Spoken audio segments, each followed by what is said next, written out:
তারেক রহমান ঘোষণা করেছেন সবার আগে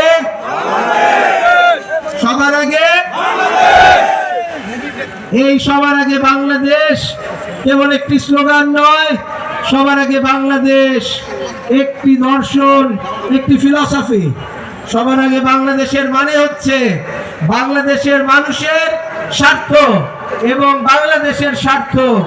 এক এবং অভিন্ন। বাংলাদেশের মানুষের স্বার্থ রক্ষা হলেই বাংলাদেশের মানুষের স্বার্থ রক্ষা হবে এবং বাংলাদেশের মানুষের স্বার্থ রক্ষা হলেই বাংলাদেশের স্বার্থ রক্ষা হবে। কাজেই আগামীতে আমাদের যে নির্বাচন,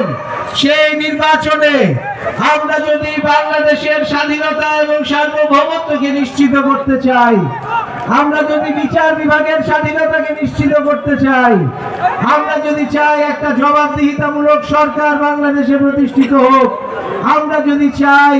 আগামীতে বাংলাদেশে কোনো মিথ্যা মামলায় কেউ জর্জরিত না হোক, আমরা যদি চাই যে আগামীতে আমাদের ছেলেমেয়েরা বৈষম্যের শিকার না হোক, আমরা যদি চাই যে আগামীতে আমাদের ব্যবসায়ী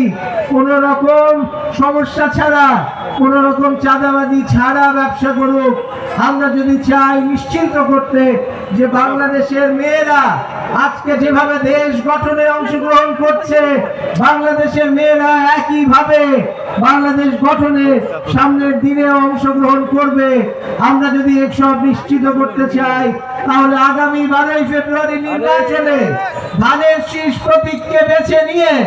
আমাদেরকে সামনের দিনগুলোকে রচনা করতে হবে, যাতে আমরা একটি ভোটের মাধ্যমে